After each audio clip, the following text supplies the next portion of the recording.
प्रिय छात्र, आप सभी का ऑनलाइन कक्षाओं में बहुत बहुत स्वागत है। आप लंबे समय से जयनारायण कॉलेज के माध्यम से विभिन्न कक्षाओं को आप ऑनलाइन हिंदी की कक्षाओं को पढ़ रहे हैं। हम लोगों ने गद्य के काव्य के सारे लगभग पाठों को संस्कृत के पाठों को पढ़ चुके हैं। अब हम लोग गद्य खंड में जो तीसरा पाठ है आचरण की सभ्यता, सरदार पूर्ण सिंह द्वारा लिखित, इससे पहले भी वीडियो में हम लोगों ने इसके पाठ के एक भाग को पढ़ा था। अब दूसरा भाग आज हम लोग पढ़ेंगे। ध्यान से अंत तक समझते हुए चलिए और करते हुए चलें कि इसमें क्या विशेष बात बताई गई है। आचरण को हम कैसे प्राप्त कर सकते हैं। आचरण क्या है? मानव का समस्त मानवतापूर्ण व्यक्तित्व, जिसमें दया, करुणा, मानवता, परोपकार, सहनशीलता, मैत्री, ये सारे गुण उसमें समाये हुए होते हैं। तो ऐसा व्यक्ति ईश्वरत्व को प्राप्त होता है, देवत्व को प्राप्त होता है, आचरण से युक्त वो माना जाता है। तो इसमें बताया है कि यहाँ से देखेंगे, वह आचरण जो धर्म संप्रदायों के अनुचित शब्दों को सुनता है, हम वे कहाँ, जब वही नहीं तब फिर क्यों न ये हमारे संप्रदाय मानसिक महाभारतों के कुरुक्षेत्र बने, क्यों न अप्रेम, अप्रतिता, हत्या और अत्याचार। अर्थात इन्होंने ये चीज़ बताई है कि जब व्यक्ति आचरण वान नहीं होता है, आचरण से का क्षेत्र उसका व्यापक नहीं होता है, तो वो संप्रदायों में, छोटी छोटी चीज़ों में, तुच्छताओं में उलझा रहता है और उसका मस्तिष्क हर समय जो है क्रोध आदि से भरा रहता है। कोई भी संप्रदाय आचरण रहित पुरुषों के लिए कल्याणकारी नहीं हो सकता। कोई भी धर्म संप्रदाय हो, आचरण रहित व्यक्ति है तो वो उसका लाभ नहीं उठा सकता। और आचरणवान जो व्यक्ति है उसके लिए सभी धर्म संप्रदाय कल्याणकारक है। एक आचरणवान व्यक्ति के लिए धर्म संप्रदाय किस प्रकार के हैं? धर्म संप्रदाय कल्याणकारक। ये प्रश्न बन जाता है छोटा सा। साधु, सच्चा साधु धर्म को गौरव देता है, धर्म किसी को गौरवान्वित नहीं करता है, बल्कि जब हम धर्म में शामिल हो जाते हैं तो हम गौरवान्वित होते हैं। ठीक है, स्वयं गौरवान्वित होते हैं। आचरण का विकास जीवन का परमोद्देश्य है। आचरण का उद्देश्य क्या है? आचरण का परमोद्देश्य क्या है? परमोद्देश्य क्या है, ऐसा प्रश्न बन जाता है। आचरण का परमोद्देश्य क्या है? तो क्या हो जाएगा? आचरण का विकास, जीवन का परमोद्देश्य क्या है, इसमें ये आएगा। जीवन का परमोद्देश्य क्या है? जीवन का, ऐसे करके जीवन का परमोद्देश्य क्या है, तो उत्तर बन जाएगा आचरण का विकास। ध्यान देंगे इसमें, आचरण का विकास जीवन का परमोद्देश्य है। परमोद्देश्य है। इस तरीके से छोटे छोटे प्रश्न बनाते हुए चलेंगे। आचरण के विकास के लिए नाना प्रकार की सामग्रियों का जो संसारभूत शारीरिक, प्राकृतिक, मानसिक और आध्यात्मिक जीवन में वर्तमान है, उन सब की क्या उन सब की क्या एक पुरुष और क्या एक जाति के आचरण के विकास के साधनों के संबंध में विचार करना होगा। अर्थात क्या इन सबको हमें साथ लेके चलना पड़ेगा। आचरण के विकास के लिए जितने कर्म हैं उन सबको आचरण के संगठनकर्ता के धर्म के नाम मानना पड़ेगा। अर्थात जिससे आचरण विकसित होता है तो हमारा आचरण जिस धर्म से जुड़ा हुआ है, जो एक मानव धर्म से जुड़ा हुआ है, उसका अंग हमें बनना पड़ेगा। कोई भी कितना बड़ा धर्मात्मा हो, लेकिन ये नहीं कह सकता है कि आप यही करो, यूं ही करो। ये और किस तरह एक प्रकार से उपदेशात्मक बात तो वो कह सकता है, लेकिन आदेशात्मक बात वो नहीं कह सकता। नेक्स्ट उसमें देखें, आचरण की प्राप्ति के लिए सबको एक पथ नहीं बता सकता। एक पथ पर ही चलो तुम, ऐसा कोई आचरणवान व्यक्ति किसी को उपदेश नहीं दे सकता कि तुम इसी पथ पर चलो। अर्थात जब पूर्ण मानव बनना है, एक ईश्वरत्व प्राप्त करना है, तो हमें ऊंच नीच सभी प्रकार के रास्तों में चलना पड़ेगा, उनसे गुजरना पड़ेगा, तभी हमारे अंदर सिद्धता और दक्षता आ सकती है। आचरणशील जो महात्मा है किसी एक मार्ग से आया ही नहीं, उसने अपनी सड़क स्वयं ही बनाई थी, उसने खुद अपने विवेक से अपना मार्ग चुना था। हमें अपना रास्ता अपने जीवन की कुदाली की एक एक चोट से दिन रात बनाना पड़ेगा। अर्थात जिस मार्ग पर हम अपने जीवन रूपी मार्ग पर बढ़ रहे हैं, कर्म रूपी मार्ग पर बढ़ रहे हैं, तो हमें अपना रास्ता स्वयं बनाना पड़ेगा, उस पर चलना पड़ेगा। किसी को अपने देश कालानुसार राम प्राप्ति के लिए अपनी नैया अपने आप ही चलानी पड़ेगी। अगर हम भगवान को प्राप्त करना चाहते हैं, देवत्व को प्राप्त करना चाहते हैं, तो हमें स्वयं ही साधना करनी पड़ेगी। ऐसा कोई जादू का वो नहीं है जिसके द्वारा हम छलांग मारकर पहुंच सकें। इसमें बताया गया है कि यदि मुझे ईश्वर का ज्ञान नहीं है तो कोई बात नहीं है। जब मैं अपना हथौड़ा ठीक ठीक चलाता हूँ, रूपहीन लोहे को तलवार के रूप में गढ़ लेता हूँ, तो मुझे ईश्वर का ज्ञान नहीं है तो उन्हें मत होने दीजिए। बताया गया है कि सभ्याचरण सदाचरण आचरण क्या है कि आप अपने कर्म को कुशलतापूर्वक करते जाइए। जो कर्मयोगी है वह ईश्वर के निकट है। मैंने देखा बहुत से लोग काम करते जाते हैं, काम करते समय भी भगवत भजन करते चले जाते हैं, अजबा जाप करते चले जाते हैं, तो वह किसी भक्त से कम नहीं है जो अपने काम को भी कर रहा है और भगवान का नाम भी लेता हुआ चला जा रहा है। तो जिस काम के लिए हम आए हैं उस काम को हम बहुत कुशलतापूर्वक कर रहे हैं। भले भगवान के उस वेदों को, मंत्रों को पढ़ने में हम ज़्यादा समय नहीं लगा पा रहे हैं, तो कोई बहुत बड़ी गलती नहीं कर रहे हैं। उस ज्ञान से मुझे प्रयोजन क्या है? जब तक मैं उद्धार ठीक और शुद्ध रीत से किया जाता हूँ, तब तक यदि मुझे आध्यात्मिक ज्ञान नहीं है तो उससे कोई फर्क नहीं पड़ता। अर्थात हम अपने जीवन को निश्चल भाव से जीते जा रहे हैं। जब तक जहाज के कप्तान के हृदय में इतनी वीरता भरी हुई है कि वो महाभयानक समय में अपने जहाज को नहीं छोड़ता, तब तक यदि वो मेरी और तेरी दृष्टि में शराबी और स्तृण है तो उसे वैसा होने दीजिए। जैसे कोई पायलट, कोई भी जहाज का जो पायलट है, कप्तान है, वो अपने जहाज को ठीक से चला रहा है, भले ही अगर उसका मानसिक संतुलन कहीं गड़बड़ कर रहा है तो वो कुछ कहीं कोई शराब है या कोई किसी प्रकार की कोई चीज़ अगर अपनी स्मृति को तेज करने के लिए अगर खा पी भी लेता है, लेकिन अपने कार्य को ठीक से करता चला जा रहा है, तो वह जिस तरीके से अपने कार्य को कुशलतापूर्वक कर पा रहा है, तो वह खाने पीने में कोई ऐसा उसका दोष नहीं है, क्योंकि वह उसका प्रयोग करके भी एक अपना कर्म पूरा कर रहा है, सदकर्म।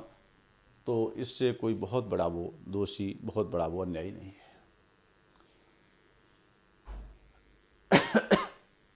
जो रात दिन समुद्र के तूफान में आंखें खोले हुए जहाज की रक्षा के लिए घूमता हुआ धर्म का पालन करता है, वो अपने जहाज के साथ समुद्र में डूब जाता है, परंतु अपना जीवन बचाने के लिए कोई उपाय नहीं करता है। क्या उसके आचरण का ही अंश मेरे तेरे बिस्तर और आसन पर बैठे बिठाए हुए निरर्थक शब्दों के भाव से कम महत्व का है? हम खाली बैठे हुए हैं, हम दूसरे की आलोचना करते हैं कि वो ऐसा करता है, लेकिन वह अपने कर्तव्य कर्म को पूरा कर रहा है, वो लोगों की जान बचा रहा है, वो जहाज को ठीक से ले जा रहा है, भले ही अपने अंदर ऊर्जा उत्पन्न करने के लिए वो कुछ खा पी रहा है। तो आप जो उसकी आलोचना कर रहे हैं, जो उसकी निंदा कर रहे हैं, आपसे वो अच्छा है, क्योंकि आप तो अकर्मण्य होकर केवल निंदा और ईर्ष्या और फालतू की बातों में वो करते जा रहे हैं। बताया है कि मैं किसी मंदिर गिरजे में नहीं जाता हूँ, ना ही रोज़ा रखता हूँ, ना संध्या करता हूँ, कोई देव पूजा भी नहीं करता हूँ, मुझे किसी आचार्य के नाम का पता भी नहीं है, तो इससे मुझे क्या प्रयोजन है? इससे मेरी कोई हानि होने वाली नहीं है। मैं अपनी खेती करता हूँ, अपने हल और बैलों को प्रातःकाल उठकर प्रणाम करता हूँ। जो कृषक है अपनी खेती में लगा हुआ अपने पवित्र भाव से, शुद्ध हृदय से किसी को नुकसान नहीं पहुँचाना चाहता है, किसी प्रकार से जो है वो किसी को केवल अपने कर्तव्य कर्म में लगा हुआ है, तो वो किसी भक्त से कम नहीं है, वो किसी साधक से कम नहीं है। मेरा जीवन जंगल के पेड़ों और पत्तियों की संगति में गुजरता है। आगे देखें, बादलों को देखते मेरा दिन निकलता है, मैं किसी को धोखा नहीं देता, मुझे कोई धोखा दे दे तो उससे मेरी कोई हानि नहीं। ऐसा संतुष्ट व्यक्ति, सुख दुखे समय कृत्वा लाभा लाभो जया जयो। हमें योग क्या सिखाता है? सुख और दुख में हम समान रहें, अपने कर्तव्य को करते हुए चले जाएं, तो वो किसी योगी से कम नहीं, वो किसी सन्यासी से कम नहीं है, वो किसी आचरणवान व्यक्ति से कम नहीं है, किसी को धोखा नहीं दे रहा है। मेरे खेत में अन्न उग रहा है और मैं अब एक कमली ओढ़कर अपना जीवन चला लेता हूँ, अर्थात जो सादगी से भरा हुआ है, जो शांति और संतोष से भरा हुआ है, तो फिर वो किसी से कम नहीं है। तो इसमें बताई गई है कि जो कृषक है वो कृषक किसी से कम नहीं होता है, और अपने जीवन को किसी भी धर्म संप्रदाय में न डाल करके वो केवल अपने कार्य को करता रहता है, तो वो किसी आचरणवान व्यक्ति से कहीं भी पीछे नहीं है।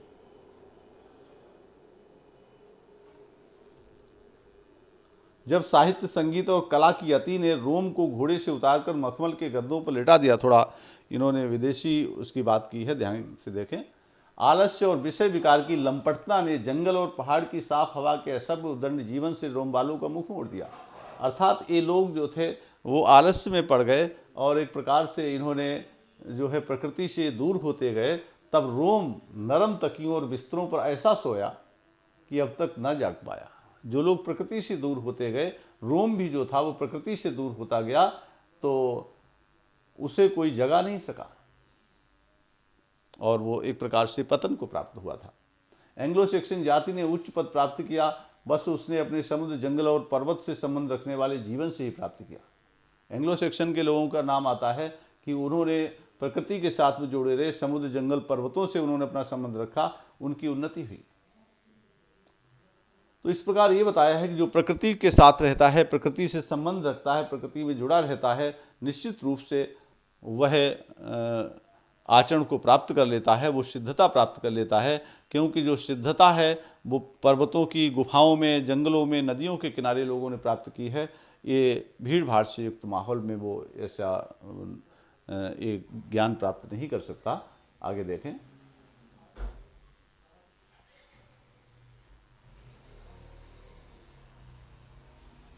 रॉबिन हुड का नाम आता है। इनकी प्रशंसा में कवि अपनी सारी शक्ति खर्च कर देते हैं। उन्हें तत्वदर्शी कहना चाहिए, क्योंकि रॉबिन हुड जैसे भौतिक पदार्थों से नेल्सन और वेलिंगटन जैसे अंग्रेज वीरों की हड्डियां उत्पन्न हुई थी। लड़ाई के आजकल के समान गोला बारूद, जंगी जहाज और तिजरती बेड़ियों आदि को देखकर कहना पड़ता है कि इससे वर्तमान सभ्यता से कहीं भी अधिक उच्च सभ्यता का जन्म होगा। अर्थात इन सबसे ऊपर जो एक सभ्यता है वो उच्च सभ्यता है, आचरण की सभ्यता है।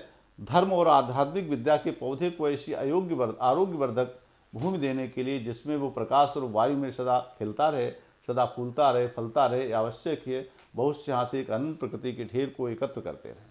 यानी धर्म और आध्यात्मिक विद्या के पौधे को कब बड़ा किया जा सकता है? जब उसको हम जो है एक स्वच्छ वायु, स्वच्छ जल, इसका साथ देते रहें, प्रकृति के साथ उसे रखें। धर्म की रक्षा के लिए क्षत्रियों को सदा कमर बांधे हुए सिपाही बने रहने का भी तो यही अर्थ है। धर्म की रक्षा के लिए न जाने कितने क्षत्रियों ने अपना जीवन व्यतीत किया। धर्म की रक्षा के लिए कृष्ण ने अर्जुन के लिए तैयार किया। हतो वा प्राप्स्यसि स्वर्गम जित्वा वा भोक्ष्यसे महीम तस्माद् उत्तिष्ठ कौन्तेय युद्धाय कृत निश्चया। ऐसे उन्होंने गीता में उपदेश दिया कि अगर मृत्यु को प्राप्त हुए तो स्वर्ग को भोगोगे, अन्यथा पृथ्वी का भोग करोगे जीवित रहकर। ऐसे करके उनके लिए धर्म युद्ध के लिए खड़ा किया। तब उनके अंदर आचरण का उदय हुआ और वह एक श्रेष्ठ आचरणवान बने। आचरण का रेडियम एक पुरुष क्या क्या जाति का और क्या जगत का सारी प्रकृति को खाद बनाए बिना, सारी प्रकृति को हवा में उड़ाए बिना भला कब मिलने का है। अर्थात आचरण का जो रेडियम है वह व्यक्ति तभी प्राप्त कर सकता है जब कहते हैं प्रकृति में हम लोग धूल छानेंगे, जब हम जो है परिश्रम करेंगे, जब हम अपने को कसेंगे, तब हम इसको प्राप्त कर सकते हैं। ये जो है संसार की खाक छानकर आचरण का स्वर्ण हाथ आता है। जब संसार में हम दर दर भटकेंगे, दर दर भीख मांगते सहते वर्षा घाम, दो सूखी मधुकरियाँ दे देती विश्राम। जब इन महात्माओं ने, समाज सुधारकों ने इस तरीके से दर दर भीख मांगी है, सूखी रोटियां खा करके भी काम चला लिया है, तो उनको आचरणवान कहा जाता है। कबीर ने देखो दर दर, तो आज उनका नाम जो है कबीर का आचरणवान पुरुषों में आता है, समाज सुधारकों में आता है। इस तरीके से प्रत्येक पैराग्राफ में आप देख रहे हैं लगातार उपनिषदों के, ऋषियों के पवित्र में प्रेम के जीवन को देखकर अहंकार में मग्न हो रहे हैं, दिन दिन पर अधोगति की ओर जा रहे हैं। जो केवल ज्ञान रखते हैं, जो केवल वेदों का अध्ययन करते हैं, तो वो आचरणवान नहीं बन सकते हैं। कहा नहीं गया है कि जो है कि केवल नाक का ही आभूषण, कान का ही आभूषण, अजय तरेवना ही रहे श्रुति सेवत एक रंग, नाक वास बेसर रहे बस मुक्तन के संग। अर्थात जो कान का आभूषण है वो केवल कानों का ही सेवन करता रहा तो वो उसका उद्धार नहीं हो सकता। ऐसे ही जो व्यक्ति केवल वेदाध्ययन करता रहता है, केवल अध्ययन में लगा रहता है, केवल इधर उधर से कोई मतलब नहीं रखता है, तो वह उसका उद्धार नहीं हो सकता। लेकिन जो सज्जनों के साथ सत्संग में, घूमने में अपने जीवन को धसाता है, वो आचरण को प्राप्त कर लेता है, श्रेष्ठ बन जाता है। ये बताया है कि ऋषि केवल अनंत प्रकृति पर सजते हैं। ऋषि कहाँ सजते हैं? अनंत प्रकृति पर सजते हैं। ऐसे छोटे छोटे प्रश्न, हमारी जैसी पुष्प सैया पर मुरझा जाते हैं, वो अगर उन्हें पुष्प सैया पर लिटा दिया जाए तो उनके जीवन का विकास नहीं होगा, वो आचरण प्राप्त नहीं कर पाएंगे। इसी तरीके से ये बताया गया है कि हमारे ऋषियों के जीवन के फूल फल की सैया पर आजकल असभ्यता का रंग चढ़ा हुआ है। अब देख रहे हैं कि हमारे जो ऋषि हैं, जीवन के फूल फूल की जो सैया है उस पर असभ्यता, असंस्कृति का जो प्रभाव हुआ है, तो ये दुर्भाग्यपूर्ण है। सदा ऋषि पैदा करता रहना अर्थात अपनी ऊंची ऊंची चोटी के ऊपर इन फूलों को धारण करते रहना है, जीवन के नियमों का पालन करना है। जीवन के नियमों का पालन क्या है? अर्थात जो हमारे संत हैं, हमारे जो ऋषि हैं, उनका सम्मान किया जाए, उनका सहयोग किया जाए, उनको आगे बढ़ाया जाए। धर्म के आचरण की प्राप्ति यदि ऊपरी आडंबरों से होती तो आजकल भारत निवासी सूर्य के समान शुद्ध आचरण वाले हो जाते। केवल जो है कहते हैं कि ऊपरी आडंबरों से नहीं होती है। बताया भी तो है सूरदास जी ने, जो है खाड़ कहे गुड़ मीठा। यदि कोई भगवान का नाम लेने मात्र से ही अगर काम चल जाता तो फिर तो खाड़ का, चीनी का नाम लेने से ही मुख मीठा हो जाता। जल कही तृषा बुझाई, जल का नाम ले लेने से प्यास बुझ जाती। तो इस प्रकार जो है वो सांसारिक आडंबरों से जो है वो आचरण की प्राप्ति नहीं हो सकती। देखते हुए चलिए सारा। गरीबी अमीरी को झेलने से तप हुआ करता है। बताया कि सर्दी गर्मी गरीबी अमीरी इन सबसे गुजरिए। आध्यात्मिक धर्म के स्वप्नों की शोभा तभी भली लगती है जब आदमी अपने जीवन का धर्म पालन करे। अपने जीवन को जब हम धर्म से जोड़ेंगे तो निश्चित रूप से जो है हम धर्म को प्राप्त करने वाले बनेंगे। खुले समुद्र में अपने जहाज पर बैठकर ही समुद्र की आध्यात्मिक शोभा का विचार होता है। भूखे को चंद्र और सूर्य भी केवल आटे की बड़ी बड़ी 2 रोटियां प्रतीत होती हैं। कहते कोई भूखा व्यक्ति है और उसके अंदर वो पात्रता नहीं है और आप उसके लिए सौंदर्य के दर्शन कराएं तो चंद्रमा में भी उसके लिए 2 रोटी के समान वो दिखाई देगा कि हम अगर ये नीचे होता तो इससे अपनी भूख मिटा लेते। प्राकृतिक सभ्यता के आने पर ही मानसिक सभ्यता आती है। जब प्राकृतिक सभ्यता व्यक्ति के अंदर आएगी तो मानसिक सभ्यता आएगी। प्राकृतिक तत्व वे गुण हैं जो सारे आपके हृदय के सारे रक्त का शोधन कर देते हैं। बताया है जब तक निर्धन पुरुष पाप से अपना पेट भरता है तब तक धनवान पुरुष के शुद्धाचरण की पूरी परीक्षा नहीं। यानी कोई अगर धार्मिक व्यक्ति है, कोई सभ्य आचरण वाला है और निर्धन पुरुष दुखी होकर पाप से पेट भर रहा है, तब तक वो भी समझ लो सफल व्यक्ति नहीं है। इसी प्रकार जब तक ज्ञानी का आचरण शुद्ध है तब तक ज्ञानवान के आचरण की पूरी परीक्षा नहीं। वो स्वामी विवेकानंद वाली बात, जब तक संसार में कोई एक कुत्ता भी भूखा है तब तक हमें भोजन करने का अधिकार नहीं है। अर्थात उसी प्रकार हम आचरणवान का महत्व भी तभी है, आचरण की सभ्यता का महत्व भी तब है जब सारे लोग आचरण से युक्त हो जाएं। आचरण की सभ्यता का देश निराला है। उसमें न शारीरिक झगड़े हैं, न मानसिक, न आध्यात्मिक। उसमें विद्रोह है, न जंग है, न निशान है, न बा कहीं ऊंचा है, न कोई ऊंचा है। सर्वे भवन्तु सुखिना सर्वे सन्तु निरामया। सब सुखी हों, सब निरोगी हों, ऐसा भाव आचरणवान व्यक्ति के अंदर रहता है। और वसुधैव कुटुम्बकम की भावना उसके अंदर रहती है। वो सभी को एक समान देखना चाहता है और वहाँ प्रेम और अखंडता का राज्य रहता है।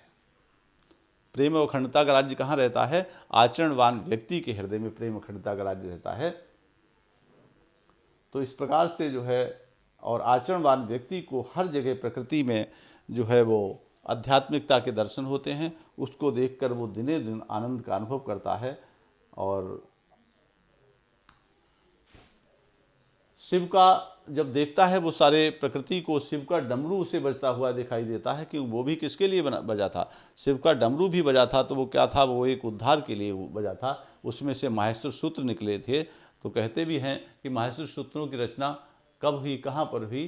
तो नृत्यावसाने नटराज राजो, ऐसे कहते हैं नृत्य के अवसान में जो है वो भगवान शिव ने जो है अपना डमरू बजाया था। किस लिए? जो है वो कल्याण के लिए। ऐसे जहाँ ऐसे शब्द होते हैं वहाँ पुरुष रहते, वहाँ ऐसी ज्योति होती है। आचरण की सभ्यता का सुनहरा देश है। यही देश मनुष्य का स्वदेश है। जहाँ जो आचरण की सभ्यता से युक्त, जो दैवीय गुणों से युक्त जो क्षेत्र है, वही मनुष्य का अपना क्षेत्र है। जब तक घर न पहुँच जाए सोना अच्छा नहीं, चाहे वेदों में, चाहे इंजिल में, कुरान में, चलो छोड़ो, चाहे इस स्थान में चाहे उस स्थान में, कहीं भी सोना अच्छा नहीं। आलस्य मृत्यु है। क्या बताया है? मृत्यु क्या है? आलस्य मृत्यु है।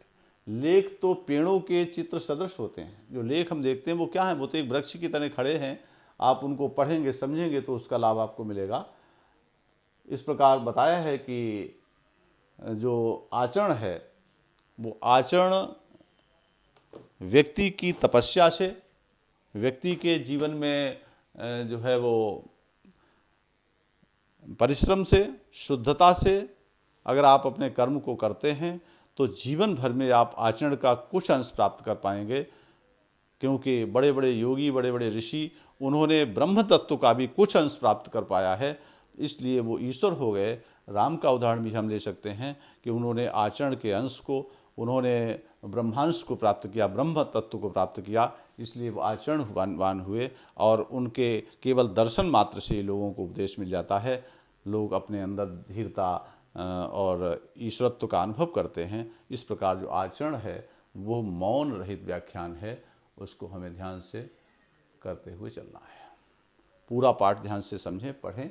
पाठ के अंत में पैराग्राफ जो दिए हुए हैं 3, उन पैराग्राफ को अंदर जो छोटे छोटे प्रश्न हैं, इस व्याख्या के आधार पर और इस जो प्रश्न बनाए हैं, ऐसे प्रश्न के उत्तर खोजें और उनको नोट करें।